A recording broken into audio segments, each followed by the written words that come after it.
안녕하세요, 켈리스 여러분. 켈리스입니다. 오늘 제가 소개해드릴 영화는 제가 켈리데일리를 창업하고 퀀텀 점프를 시키는데 큰 영향을 준 영화입니다. 바로 전 세계 맥도날드 프랜차이즈를 성공시킨 넬 크록의 영화 더 파운더입니다.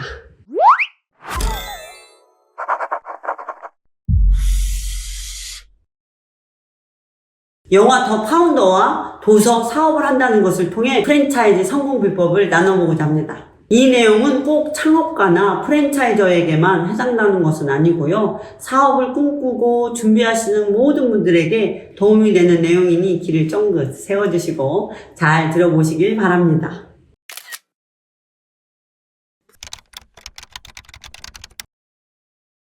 크록이 처음 맥도날드를 딱 보는 장면이 나와요. 이 맥도날드는 사실 어떻게 보면 가볍게 먹을 수 있는 좀 싼 음식이라고 할 수도 있는 거거든요. 이 사람이 공원 벤치에 앉아서 먹게 되는데 그 벤치에 앉아서 주위를 이렇게 딱 둘러봅니다. 이 공원에서 먹는 사람들은 미장원 가서 헤어를 이렇게 되게 예쁘게 굉장히 멋진 여성들이 옷을 입고 그리고 아이들도 진짜 예쁜 진짜 부잣집 애들이 입을 만한 정장 같은 거 나비 넥타이 같은 거 하면서 공원에서 음식을 막 햄버거를 우가우가 씹어 먹잖아요. 제가 파리 프랑스에 좀 왔을 때 친해진 친구가 하나 있었는데요. 완전히 부르주아 친구가 있었어요. 막 차도 페라리 타고 다니고 막 이런 사람이었었는데 이 사람이 어느 날 아들이 둘이 있는데 아들 생일날 뭐 먹고 싶냐고 뭐 갖고 싶냐 물어봤더니 아빠 저희는 맥도날드라는 햄버거집 가서 햄버거를 사주세요 한 거야. 그래서 이 아빠가 그래? 그러면 가자. 그러니까 이제 이 아빠가 샹제리제에 또 있다는 거야. 프랑스의 샹제리제에 있는 맥도날드 집을 데려다 주세요 라고 얘기를 한 거예요. 프랑스의 샹제리제라는 정말 고급 동네에 유명한 길이 있어요. 그 길에 있는 음식집은 고급집일 거라고 생각을 하고 이 친구가 왔나 보죠. 근데 제 친구가 거기 딱 가가지고 프랑스에서는 일하는 사람들을 우리는 뭐 아저씨, 아줌마, 이모, 뭐 아가씨 뭐 이렇게 부르기도 하잖아요. 거기는 항상 갸르송이라고 불러요. 헤이 갸르송 이렇게 부르는데 이분이 맥도날드에 딱 가갖고 앉아가지고 갸르송을 부르는 거예요. 메뉴판 갖다 줘 이렇게 헤이 갸르송 메뉴판 갖다 줘 이러니까 그 갸르송이 너무 놀란 거죠. 아니 넌 저기 가서 줄 서서 음식을 시켜? 아니 뭐라고? 그래서 이제 너무 신기한 거죠. 자기는 그런 걸 먹어본 적이 없고 본 적이 없으니까. 그래서 아들들이랑 함께 이 아들들도 들어만 봤나 봐요. 그래서 가서 주문을 해가지고 온 거야. 그래서 보니까 포크 나이프가 없는 거야. 그래서 다시 한번 이 사람이 헤이 갸르송 나한테 포크랑 나이프 좀 갖다 줘 그랬더니 아니 그냥 손으로 먹어 라고 얘기를 한 거죠. 그래서 깜짝 놀래가지고 그거 손으로 먹고 왔는데 그 얘기를 이제 제 친구들이랑 해서 전해들은 거예요. 너무 웃기다고. 여러분 영화 속에서 보면 이 네이밍에 대해서 에피소드가 이 영화에서 나오는데 되게 재밌습니다. 크록이 화장실에서 딕을 만나요. 맥도날드를 다 인수하기로 하고 계약서에 다 사인하고 돈 주기로 하고 다 했는데 딕이 너는 왜 그런데 제대로 된 시스템을 배우려고 하지 않았냐 그러면서 이제 질문을 하는 장면이 나오는데 이 크록이 이럽니다. 야 사실 나는 제일 중요한 게 맥도날드란 이름이었어 라고 얘기를 합니다. 내가 크록이라고 하면 이게 얼마나 촌스럽니? 이 맥도날드란 이름이 엄청나게 나한텐 중요했어 라고 얘기를 하는 장면이 나오는데요. 맥도날드라는 이름이 좀 어려울 수도 있어요. 맥도날드 일본에서는 마크도나르도라고 하잖아요. 좀 발음하기 어렵고 우리한테도 맥도날드를 발음하기가 우리식으로 발음을 하는데 그게 살짝 어려울 수 있습니다. 그런데 어떻게 보면 이름을 쉽게 지으려고 하면 쉬운 것도 좋을 수도 있어요. 테크닉이긴 합니다. 그런데 이름을 한번 어렵게 짓잖아요. 그러면 그 어려운 이름이 꼭 이렇게 오랫동안 머릿속에 남아 있습니다. 그래서 이게 저는 이게 브랜딩의 완성 이름이라고 생각합니다. 삼성이 사실 쉬운 이름은 아닙니다. 외국인이 발음하기에 삼성이 쉬운 이름은 아니지만 한번 기억하면 잃어버려지지가 않아요. 그런데 또 애플같이 이거 이 브랜딩이라고 하기가 좀 그렇잖아요. 그것도 애플, 사과가 무슨 브랜딩이 되겠어요. 사과도 좀 사실 먹다 남은 사과잖아요. 그것이 진짜 지속하니까 브랜딩이 되기도 했지만 저는 그런 것 같아요. 뭐 장단점이 있는 것 같아요. 어려운 이름과 쉬운 이름의 장단점은 있지만 지속적으로 그 이름을 알리고 그 다음에 사람들이 이게 머릿속에 남도록 하는 게 브랜딩의 완성이라고 저는 생각합니다. 브랜딩이란 뭐냐면요. 그 업체의 특별한 아이덴티티를 고객의 마음에 심어 넣는 것입니다. 그래서 맥도날드가 브랜딩을 아주 잘했다는 것은 정말 맥도날드는 누구하고 비교할 수 없는 맥도날드만의 것이 있습니다. 여러분들 마음속에도 있죠?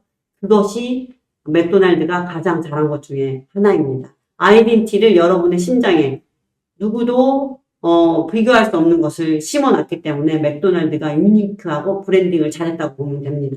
그 중에 하나 중요한 것도 포지셔닝이거든요. 내가 어디에 포지셔닝을 주는 거예요. 더 비싸고 더 맛있는 햄버거는 얼마든지 있지만 그들의 포지셔닝을 누구나 먹을 수 있는, 누구나 쉽게 먹을 수 있는 그 가격에 포지셔닝을 두고 지속적으로 그것을 알리고 바뀌지 않고 지속해 왔습니다. 거의 몇십 년 동안. 그래서 그 포지셔닝이 정확하게 있는 거죠. 기억하기 쉬워야 됩니다. 기억을 해야 되거든요. 여러분들 오늘 먹거리 한번 생각해 보세요. 수많은 먹거리가 생각이 날 거예요. 피자도 있을 거고 다양한 먹거리가 있을 텐데 여기서 내가 오늘 뭐 먹지 할 때 딱 기억이 나야 되는데 패스트푸드 시장에서 뭐 먹지 할 때는 맥도날드가 기억이 안 날 수가 없습니다. 그래서 그 가격에 그 맛을 지속적으로 유지하는 맥도날드 브랜딩이 엄청나게 잘 돼 있다고 생각합니다. 사실 유럽이나 미국에서는요, 꼭 뭘 먹으러 간다기보다는 맥도날드는 진짜 약속의 장소로도 많이 알려져 있습니다. 모임의 장소로 브랜딩을 참 잘한 것 같아요. 프랜차이즈가 많아지면 리스크가 커지고 연합하기도 힘들죠. 그럼에도 맥도날드는 회사의 규모를 봤을 때 컴플레인과 견제가 거의 없는 편이라고 볼 수 있습니다. 맥도날드는 가맹점에게 받는 재료비, 운영 비용을 아주 투명하게 운영하여 가맹주들과 신뢰관계를 잘 구축했다고 생각합니다. 예를 들어 맥도날드는요, 백마진을 받지 않는다고 합니다.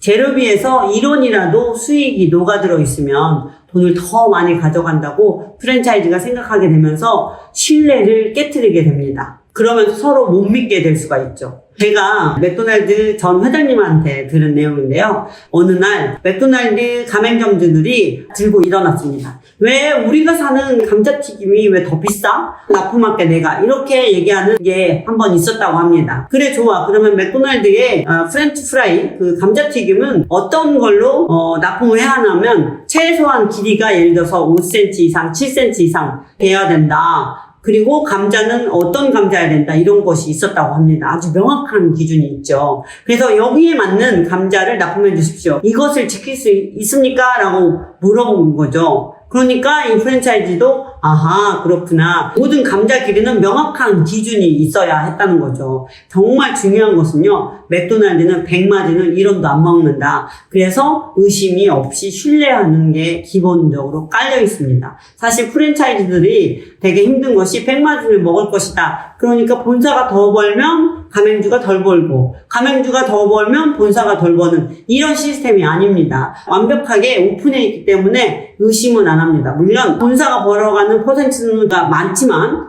다른 데보다 더 많을 수도 있습니다. 다만 서로 의심을 하지 않는 것이 명확하게 알고 있다는 것이 굉장히 중요합니다. 이렇게 되면 되게 중요한 것은 뭐냐면 감정 소모의 시간이 없습니다. 이게 굉장히 중요해요. 이런 시스템과 명확한 기준들이 맥도날드가 이렇게 큰 돔으로 성장을 했어도 가맹주들과의 신뢰를 유지할 수 있지 않았을까 저는 생각합니다. 그래서 영화에서는 신뢰에 대한 다시 한번 생각해보는 장면이 나오죠. 맥도날드 형제를 설득해 프랜차이즈를 시작한 레이 크록도 밀크쉐이크 때문에 아주 고생을 하잖아요. 그때 당시 밀크쉐이크를 만들려면 우유를 보관하기 위해 24시간 냉장고를 가동시켜야 했는데 그 비용이 너무 컸나 봐요. 레이 크록은 어느 날 동료에게 아이디어를 얻어 맥도날드 형제에게 밀크쉐이크는 분말가루로 제작하면 비용을 많이 절감할 수 있고 원재료를 파우더로 바꾸자고 제안하죠. 그러나 아무리 패스트푸드라도 손님들에게 나가는 음식이 최상의 품질이 제공되어야 한다는 맥도날드 형제의 뚝심이 레이 크록의 길을 꺾습니다. 맥도날드 형제는 밀크쉐이크를 분말가루로 만드는 건 고객에 대한 신뢰를 저버리는 일이라고 판단을 했을 거예요. 가격 대비 품질은 당연히 우선순위로 가져가되 회사의 상황도 고려해서 결국 최선의 솔루션을 찾아야 하는 것이 사업가 아닐까 생각합니다. 저 역시 사업할 때 성공으로 가는 지름길이 뭐냐고 물어보면 첫째도 신뢰, 둘째도 신뢰, 셋째도 신뢰라고 생각합니다. 그 정신은 우리 캘리델리에도 고스란히 녹아있고요. 사업은 신뢰를 잃는 순간 바닥을 찍는 건 시간 문제고 복구하려면 2배, 3배, 10배, 100배의 시간과 정성을 쏟아도 복구하기가 어려운 경우도 더러 있습니다. 그러니 신뢰관계의 중요성을 꼭 기억하십시오. 영화 더 파운더의 명장면 중 하나죠. 맥도날드 형제가 가게 문을 닫고 팀원들과 함께 넓은 테니스장에서 패스트푸드의 스피디 시스템을 갖추기 위해 고군분투하는 장면이 나와요. 결국 30분을 기다려야 할 것을 30초 만에 나오도록 고안을 하죠. 맥도날드 형제는 인근 공원의 테니스 코트에 분필로 그림을 막 그려가면서 가장 효율적인 주방 동선과 기구의 배치를 연구합니다. 그리고 실제 크기로 그린 전개도 위로 직원들을 보내 직접 동선에 몸을 익히도록 연습을 시킵니다. 손님들은 말 그대로 패스트푸드 시스템에 완전히 매료되어 버려요. 그 중에 한 명이 네이크력이었습니다. 일반인 입장에서 볼 때는 그냥 일을 효율적으로 처리하나 보다 라고 생각할 수도 있지만 이런 시스템은 그야말로 혁명이었습니다. 불필요한 동작은 결국 비용이고요. 그 불필요한 동작을 없애는 것은 결국 비용을 엄청나게 절감하고 생산 면에서도 유리하기 때문입니다. 움직임 하나하나가 다 비용입니다. 불필요한 것들을 없애주면 생산력이 올라가죠. 하지만 이 부분 시스템으로 고민하지 않고 갖추지 않으면 생산력이 떨어집니다. 생산력이 떨어진다는 건 곧 매출이 떨어진다는 걸 의미합니다. 시스템을요 다소 따분하고 창의성을 떨어뜨린다는 지적이 많은데 오히려 맥도날드는 이런 고민과 연구가 창의성과 직결된다고 보았습니다. 일이 시스템에 맞춰 효율적으로 되면 그만큼 피로도가 낮아지기 때문에 직원들의 업무 만족도가 향상이 됩니다. 그런 의미에서 시스템을 갖춘다는 것은 여러 면에서 장점적으로 작용하고 사업하는 사람이 반드시 고민해야 할 최우선 과제라고 볼 수 있습니다. 영화 중 맥도날드 형제가 팀원들과 함께 넓은 테니스장에서 패스트푸드라는 스피디 시스템을 갖춘 것도 상당히 엄청나게 인상이 깊은 부분이고 또 하나가 기막힌 게 있습니다. 바로 맛, 규격, 서비스의 동일성입니다. 피클을 몇 개를 넣어야 하고 패티를 몇 분 동안 굽고 케첩은 얼마를 쳐야 하는지 소금은 몇 번 뿌려야 하는지 매뉴얼로 모두 정해져 있습니다. 이는요 상품뿐만이 아니라 서비스까지 동일해야 하는데요. 저도 이 캘리데이를 운영할 때 정말 이 동일성을 매우 중요하게 생각했어요. 생선은 몇 그램, 밥은 몇 그램 딱딱 정해져 있습니다. 김밥도 밥의 양이 정해져 있고 심지어 김밥에 들어갈 야채도 이유로 크기를 비교했을 때 동그랗게 딱 들어가야 합격입니다. 저는 가끔 셰프들이 세계 최고한테 배웠다고 하면서 본인만의 초밥을 만들려고 하는 것을 여러 번 부딪힌 적이 있어요. 중요한 것은 맛이라기보단 규격이 굉장히 중요합니다. 그래서 맛, 규격, 서비스가 어딜 가나 같아야 합니다. 햄버거를 더 맛있게 제공하겠다는 건 용납이 안 된다는 뜻입니다. 이는 제품뿐만 아니라 서비스도 똑같이 적용이 됩니다. 맥도날드에는 맥도날드 경쟁력의 원천이라고 해도 과언이 아닌 햄버거 대학이 있습니다.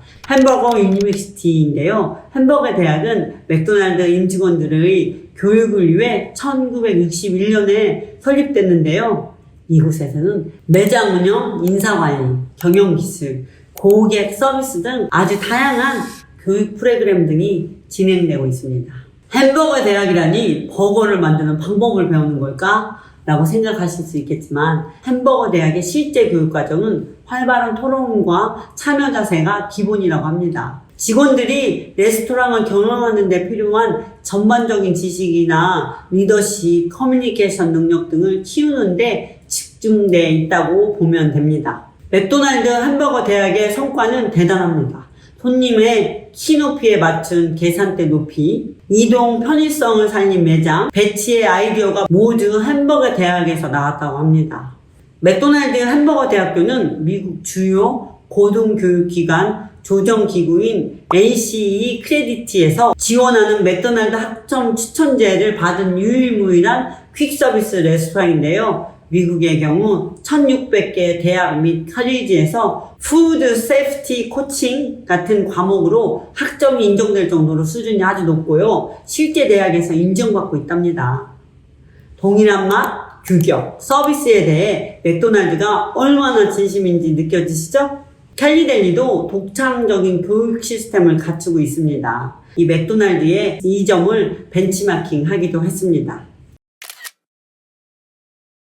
캘리델리를 창업했을 때 아무래도 현장에서 바로 만들어 나가는 초밥을 주력 상품으로 하다 보니까 위생에 가장 많은 신경을 썼고요. 모두 장갑을 끼고 있습니다. 사실 이 침으로 튀기는 이 박테리가 양이 어마어마하다고 합니다. 이것뿐만 아니고 예를 들어 저희는 장갑을 1시간에 한 번 정도는 바꿔야 된다. 무조건 장갑은 새 장갑은 1시간에 한 번을 껴야 돼요. 왜냐면 박테리아가 장갑 속에서 굉장히 빠르게 따뜻하니까 번지거든요. 예를 들어서 손톱 속에 있는 하나의 박테리아가 몇 시간이 지나면서 이게 기하급수적으로 늘어나는 게 이게 박테리거든요. 그래서 이거를 장갑을 버리고 손을 다시 씻은 다음에 새 장갑을 끼워야 돼요. 왜냐면 장갑이 찢어져 버려서 식초밥에 만약에 이 균이 떨어지자면 이게 외부에 있다가 보면 막 엄청나게 기하급수적으로 늘어날 수가 있기 때문에 저희는 이거를 철저하게 합니다. 그리고 도마도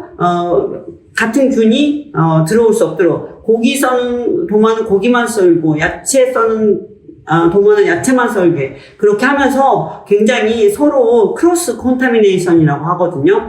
균이 다른 균을 만나면서 다른 균으로 막 변질되는 이런 큰 균을 막기 위해서 아주 철저하게 합니다. 캘리델리에서 만든 초밥은요, 한 달에 2번 정도 외부의 그런 연구기관에서 랜덤으로 초밥을 가져가서 박테리 검사를 합니다. 그래서 이 박테리가 어느 정도 나오는지, 국가에서 인정한 그 기준 안에 들어있는지 안 들어있는지를 철저하게 조사를 하는데, 이때 이런 외부의 이런 그 연구소 같은 데서 이동식 냉장고를 가져와서 초밥을 하나나 2개 가져가요. 그리고 요리사들의 이제 장갑을 벗기 위해서 이 면봉 같은 걸로 손 이렇게 균을 가져가서 얼마나 균이 있는지, 4시간 후는 어떻게 되는지, 6시간 후는 어떻게 되는지를 보는 거죠. 그리고 이제 도마도 그렇고 깨끗하게 세척한 도마도 이렇게 면봉으로 가져가고, 그 다음에 칼도 깨끗하게 닦은 칼을 다시 한번 해가서 보는 거죠. 얼마나 깨끗하게 잘 닦고 있는지, 유지하고 있는지를 지속적으로 검사하면서 트레이닝을 하는 거죠. 위생을 지키지 않으면 정말 피해를 보는 건 약한 사람들, 일반인은 괜찮을 수도 있지만 어린이나 좀 노약자 또는 지병 있는 사람들에게는 치명타가 될 수도 있거든요. 요식업 하시는 여러분들 정말 위생 철저히 꼭 기억하십시오.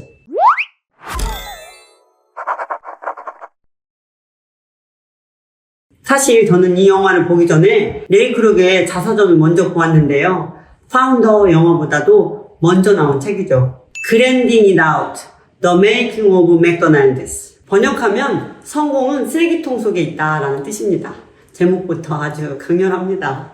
우리나라에서도 이 책이 번역되었어요. 최근에 더 업그레이드 돼가지고 최신 버전 사업을 한다는 거 새로 나왔는데요. 이 책은 처음 접한 건 캘리델리 초창기 멤버 중 한 명이었던 저희 동료가 추천했기 때문이었는데, 그 동료가 제게 켈리야, 진짜 신기한 게 하나 있어. 내가 진짜 감명 깊게 읽은 책이 있는데 지금 우리가 하는 것이랑 너무 똑같아. 한번 읽어봐 라고 말을 했었죠. 그래서 한번 읽어봤는데 와, 내가 맥도날드랑 정말 비슷하게 잘하고 있구나 라는 확신이 들었었습니다. 사실 캘리델리는 많은 부분에서 맥도날드보다 훨씬 더 빨리 성장했다는 것을 깨달았었어요. 맥도날드는 1955년 창업 후 5년이 되었을 때 200여 개의 가맹점을 가지고 있었고, 캘리델리는 창업 후 5년이 되었을 때 6개국에 300여 개의 가맹점이 있었거든요. 물론 시대적 상황이나 정보의 흐름도 면밀히 비교해봐야 하고 당시의 상황만 참고를 한 것이지만, 캘리델리의 성장은 확실히 빨랐었기 때문에 감사하게도 많은 동료분들께 동기부여가 될 수 있었어요. 이 책은 손정희 회장님과 유니클로 야나이 타다시 회장님의 인생 책이기도 하다고 합니다. 사실 맥도날드의 최초의 시작을 이끈 사람은 레이 크룩 회장이 아닙니다. 맥도날드의 창업자라고 인터넷에 검색을 하면 프랜차이즈 창업자는 레이 크록이 맞지만 사실 맥도날드의 최초 혁신적인 패스트푸드 개념을 처음 시작하고 도입한 것은 바로 이 두 형제 리처드 제임스 맥도날드와 그의 형 모리스 제임스 맥도날드입니다. 맥도날드 형제는 1940년부터 맥도날드 바베큐 레스토랑 운영했는데 사업에서 나오는 대부분의 소득이 햄버거 판매에서 오는 것을 알고 1948년에 기존의 레스토랑을 맥도날드 햄버거 패스트푸드 가게로 운영 방식을 재정비하게 되었습니다. 이 두 형제는 1940년대부터 이미 먼저 맥도날드 햄버거집을 운영하고 있었죠. 1954년 당시 52살이었던 레이 크록은 밀크쉐이크 제조기 영업사원이었는데 그때까지만 해도 50년간 각종 물건을 팔아보기도 하고 여러 도전을 했지만 항상 실패만 했었고 인생에서 별다른 큰 성과를 얻지 못했습니다. 밀크쉐이크 제조기를 팔려고 가면 모두 거절당하는 것이 일상이었었어요, 진짜.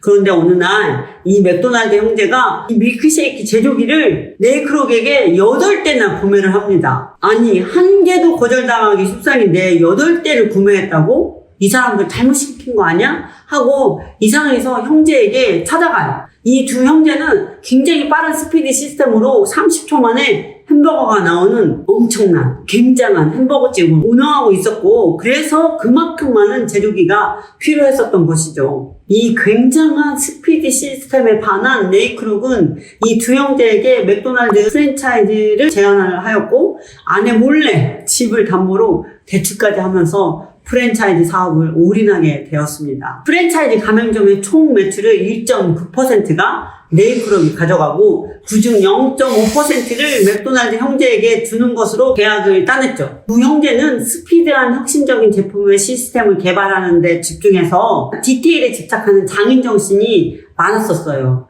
그래서 사업 확장보다는 그 매장 하나 운영하는 데 집중했었죠. 그리고 반면에 레이 크록은 제품의 시스템도 중요하지만 프랜차이즈화 시스템에 더 집중해서 굉장히 빠른 속도로 프랜차이즈를 해내면서 1961년까지 대략 7년 만에 맥도날드의 상표, 맥도날드 가맹점들이 들어올 곳에 해당하는 대규모의 부동산까지 하게 됐죠. 그리고 맥도날드의 조리법 등 굉장히 무서운 속도로 사업을 확장하고 다 인수합니다. 그 후 맥도날드는 승승장구했다는 실화를 바탕으로 한 내용입니다. 1000여 개의 매장을 가진 케니데리 프랜차이즈를 운영하는 저는 아주 많은 부분 공감이 가면서 영화를 봤었는데요. 레이 크록과 제가 다른 점이 있다면 제품 개발부터 제품 시스템 등 처음부터 제가 모두 창업을 했었고 레이 크록은 다른 사람이 창업한 것을 사들인 것에서 조금 차이점이 있습니다. 영화 속에서는 레이 크록이 맥도날드 형제의 사업을 사들이는 과정이 조금 악랄하게 비치기도 하는데요. 사업을 하다 보면 실제로 정말로 내가 하던 사업이 없어지고 망하고 쫓기고 팔아야 하는 상황이 정말 오기도 합니다. 제가 자주 말씀드린 것처럼 대한민국에서 소상공인 자영업자가 10년 만에 대략 80% 이상이 망합니다. 100년간의 사업이 있을까 말까 합니다. 저는 특히 우리나라 분들이 창조에 아주 능하다고 생각합니다. 한국 분들은 세계를 대표하는 대단한 재능과 창업에 아주 적합한 DNA를 가졌다고 생각을 하는데요. 반면에 유럽이나 미국 사람들은 창업한 것을 가져다가 브랜딩하고 크게 키우는 것을 하시는 분들, 경영과 운영을 잘 하시는 분들이 많은 것 같다고 저는 생각을 합니다. 사실은 창업하는 거랑 한번 창업된 것을 크게 키우는 거는 다른 스킬입니다. 그래서 여러분이 어떤 스킬인지를 한번 보셔도 재미있을 것 같고요. 레이 크록은 한번 창업된 것을 크게 키우는 스킬이 있었기 때문에 오늘은 우리가 레이 크록의 방법에 조금 더 집중해 보겠습니다. 맥도날드 형제를 뛰어넘어 레이 크록이 성공할 수 있었던 이유를 저희 구독자분들은 먹어버리셔서 창조와 경영의 두 마리 토끼를 모두 잡을 수 있으면 좋겠습니다. 첫 번째, 영향력. 맥도날드 형제는 어떻게 하면 지금 한정된 돈으로 안정적으로 내가 할 수 있는 일로 성공할 수 있을까에 집중이 되어 있다면, 레이크록은 어떻게 하면 지금보다 시스템을 더 잘 만들어 돈을 더 많이 벌어 사업을 확장시킬까에 집중이 되어 있었습니다. 레이크록이 현금 흐름을 빠르게 만들려고 한 것도 중요하지만 사업 초기에는 영향력을 넓히기 위해서 노력을 엄청 했다고 생각을 해요. 저도 사업 초기에는 돈을 버는 것보다 시스템을 만드는 것, 그리고 더 강하게, 더 안정적으로 크기를 키우는 것에 집중을 했었습니다. 예를 들어 100개를 팔면 남는 게 없어서 적자가 날 수도 있지만 3,000개를 팔면 오히려 이득을 볼 수가 있습니다. 고객의 양과 규모가 커질수록 비용 절감 컨트롤할 수 있게 됩니다. 이 영화 속에서 레이크록과 함께하는 부동산 전문가 해리 소너본이 이런 말을 합니다. 당신은 햄버거 장사가 아니라 부동산 사업가입니다. 가맹주에게서 받은 햄버거 배당만으로는 왕국을 건설할 수가 없습니다. 당신이 해야 할 일은 땅을 구매해서 그 땅을 가맹점들에게 임대해줘야 해요. 오직 당신에게서만 땅을 임대하는 조건으로요. 여기에는 두 가지 이점이 있어요. 첫 번째는 일단 꾸준한 매출이 생깁니다. 첫 지분을 받기도 전에 자금이 유통이 된다.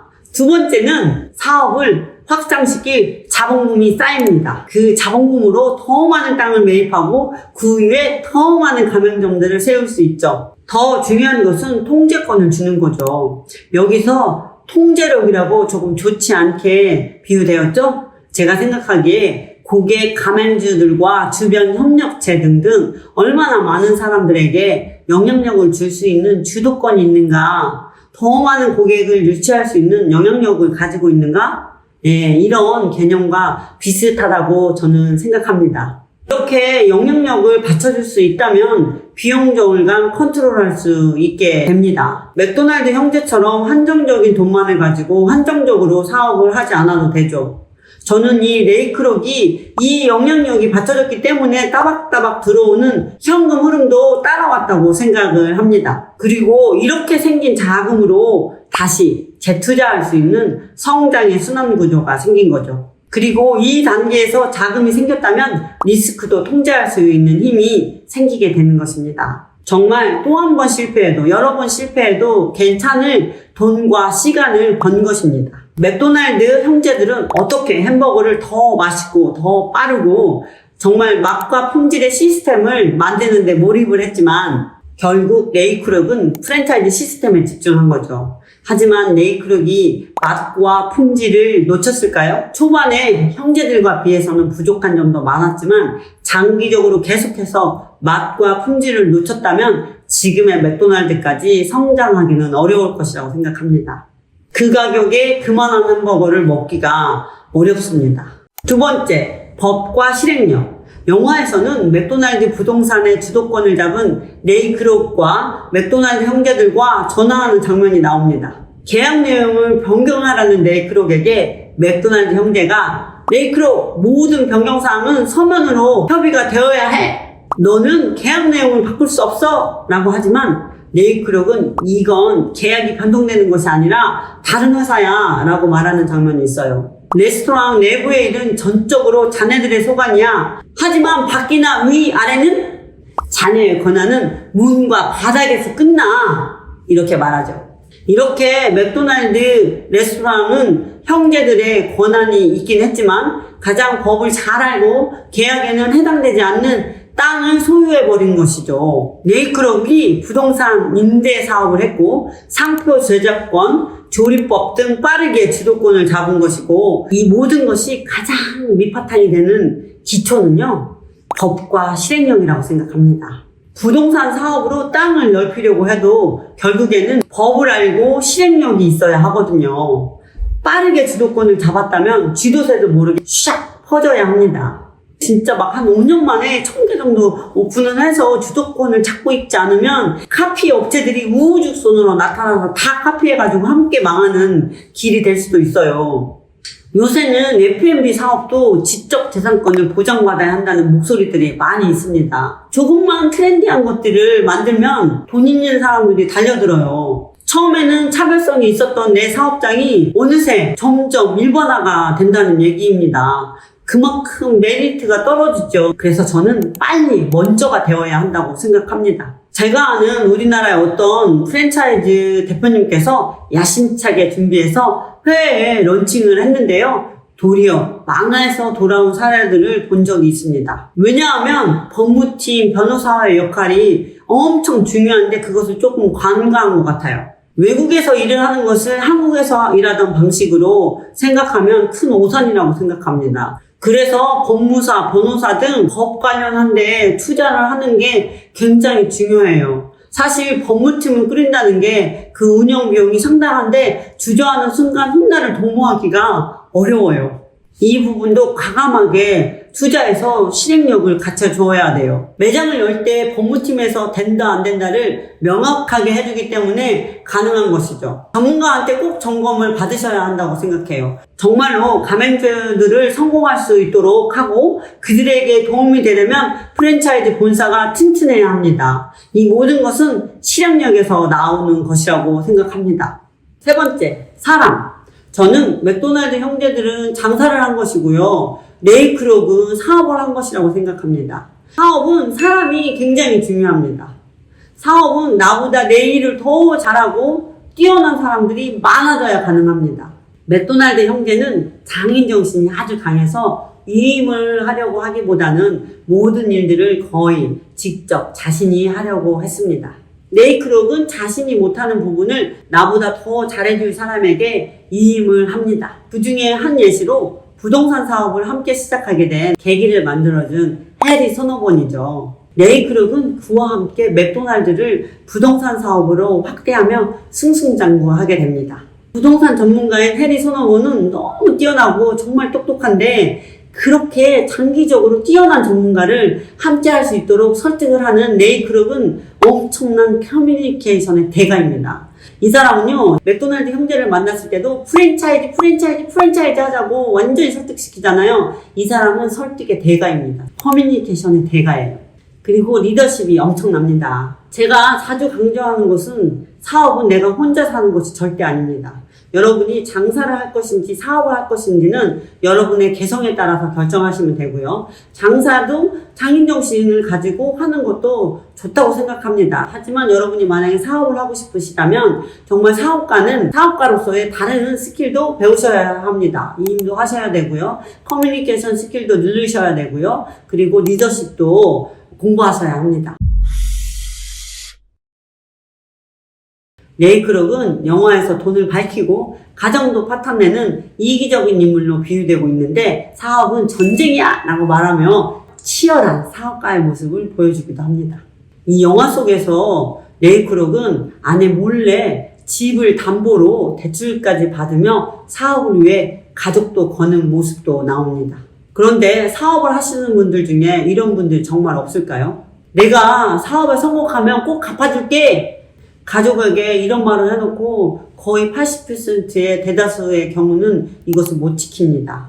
사업을 하다가 길바닥에 앉는 사람들이 대다수예요. 자살하는 사람도 정말 많습니다. 그런 의미에서 돈을 벌지 못하면 사업은 전쟁이 될 수도 있습니다. 하지만 돈을 벌고 성공을 쥐게 되면 사람을 살릴 수도 있는 것이 사업입니다. 그래서 굉장히 사업은 정말 가벼운 의지로만 할 수 있는 것이 절대 아니라고 저는 생각합니다. 그래서 사업가는 피가 끓는 사람들이 하는 것입니다. 저는 사실 30대 중반까지 나의 입장에서 사업을 했고요. 그렇지만 성공하지 못했어요. 40대 초반에 다시 사업을 일으키는데 나의 관점보다는 너의 관점으로 사람들을 보기 시작을 했습니다. 나를 위해서보다는 사람들을 위해 이 세상을 위해서 사업을 하려고 하니까 사실 성공이 따라왔습니다. 좀 이상하죠? 저한테 비전이 뭐였냐면 나 자살자는 것은 아니었었어요. 나같이 힘든 사람들에게 기회를 주고 싶다. 왜냐하면 제가 40대에 취직을 하려니까 못했거든요.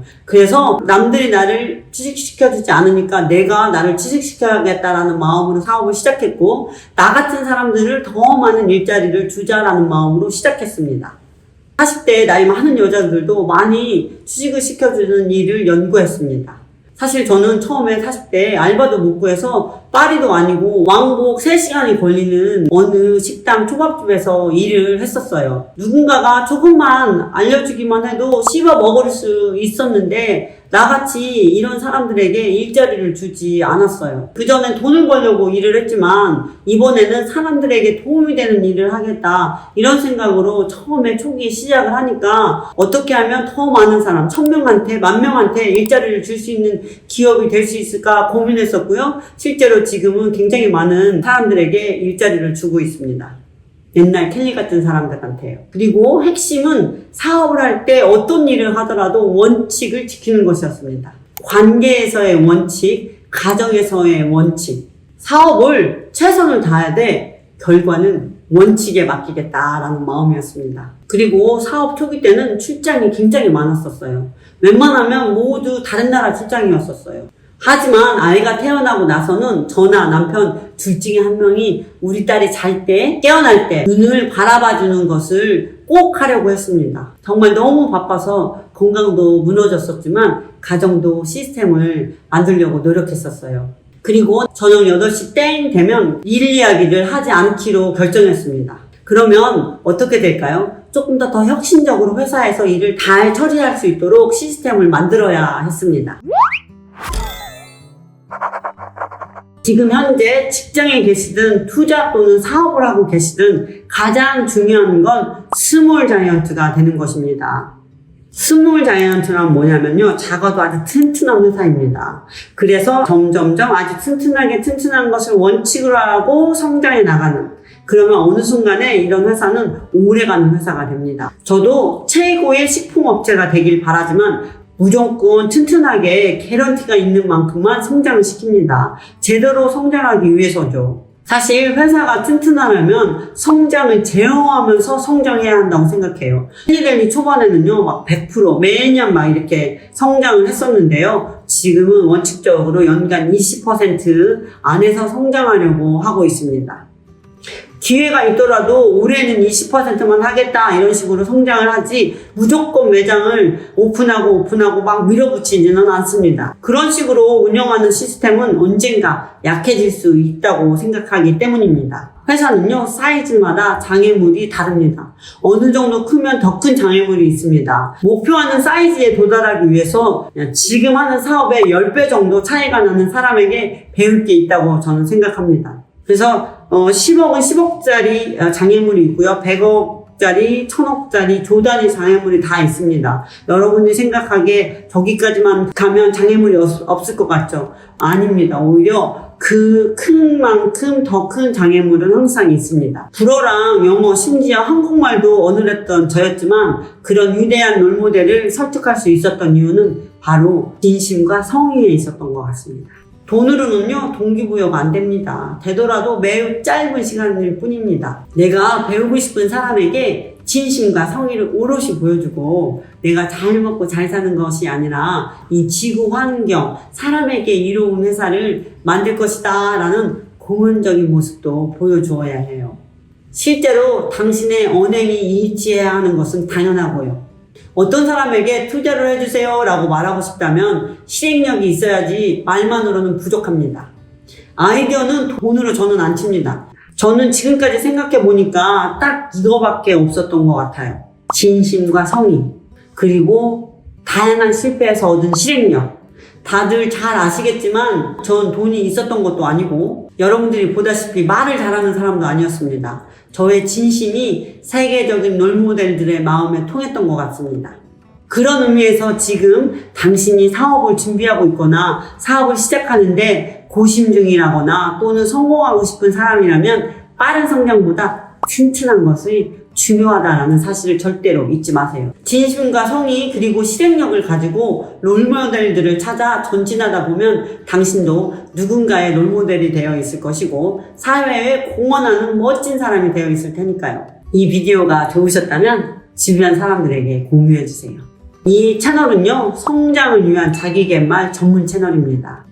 구독, 좋아요를 누르셔서 나의 성장, 주변 사람들의 성장을 위한 영상들을 많이 받아보세요. 감사합니다. 안녕.